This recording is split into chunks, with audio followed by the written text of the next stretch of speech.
Hi guys, 18 Dapper here and welcome to this match preview. It's Doncaster Rovers versus Bristol Rovers at the Keepmoat Stadium this Saturday. Let's get the video started.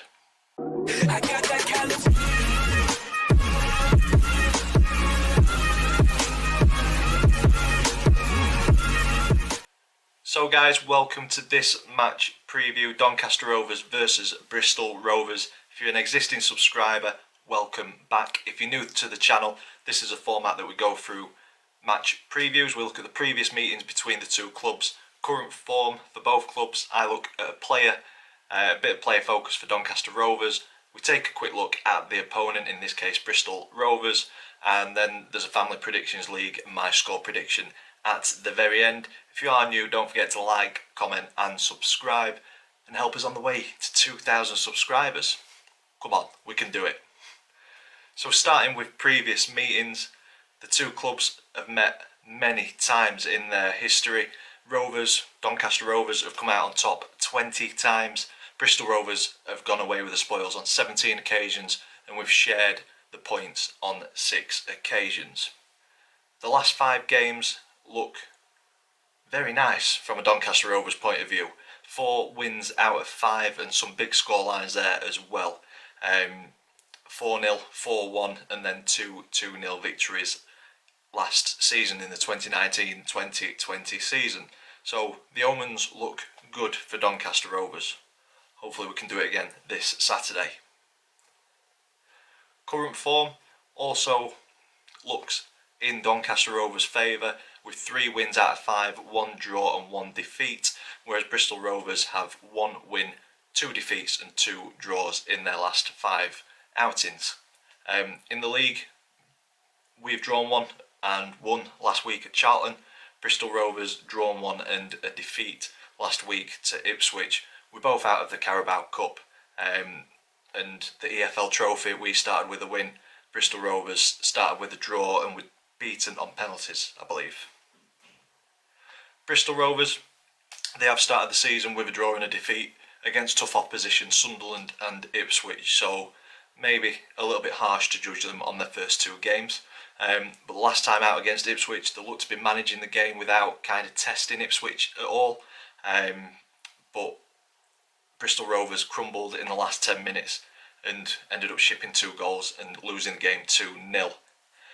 In the last 2 games, the opposition's had much more of the ball. Looking at it, the possession's been in the opposition's favour, and a lot more chances as well. Sunderland, I think they had 25 chances in the first game to Bristol Rovers' 11 or 12. So it looks like Bristol Rovers may be a tough nut to crack. We will see on Saturday. For us, a fairly even game stats wise against Charlton. Possession fairly even, chances fairly even, but we just ended up taking the chances well when they came along.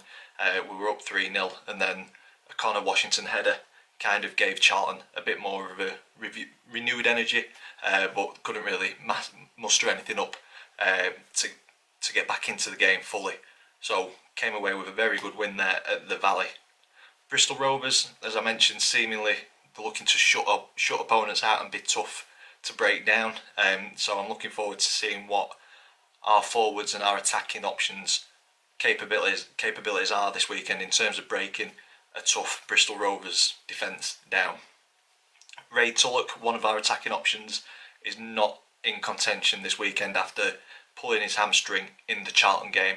Looks like he's out for 2 to 3 weeks, but it does give Jason Lakilo a good chance to cement his place in the starting 11. On to the player focus for Doncaster Rovers this week. I've mentioned our attacking options. I'm going with Taylor Richards, the attacking midfielder on loan from Brighton. Started the season very brightly, and for me, on the ball, his passing, his skill, pace, his power, he looks a very, very good addition, and he's playing with freedom. He's got, he had Tulloch to one side,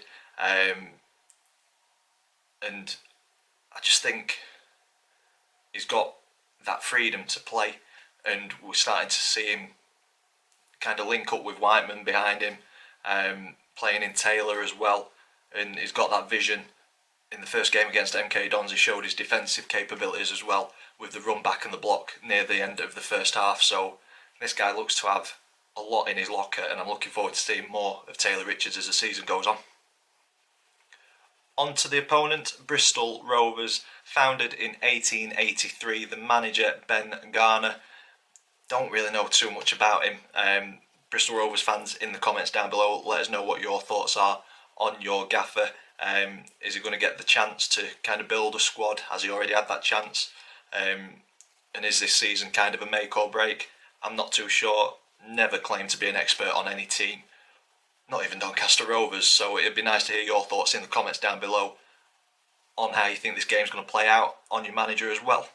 And I look at a couple of honours over the last kind of recent history, and for Bristol Rovers, Football League trophy winners in the 06-07 season.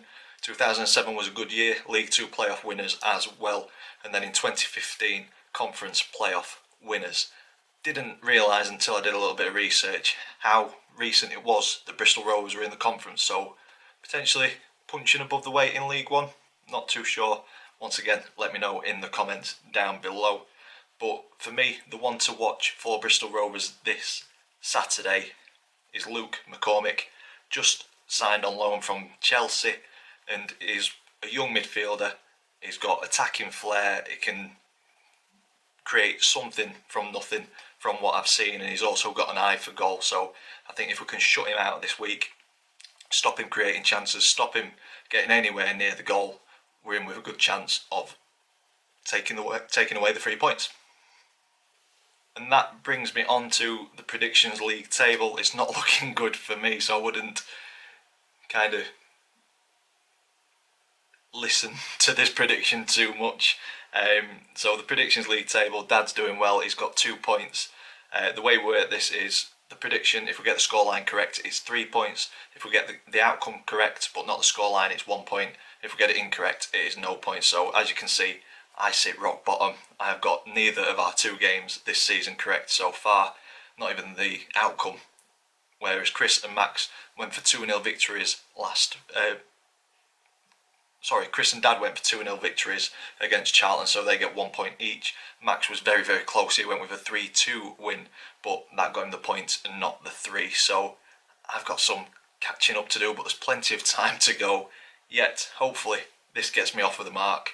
My score prediction for this Saturday is 2-0 to Doncaster Rovers. I think we'll go away with the 3 points. If you've enjoyed this video, stick a big thumbs up on it for us, please. Comment in the section down below. Subscribe if you haven't already. As always, thank you for watching, and I will see you in the next one.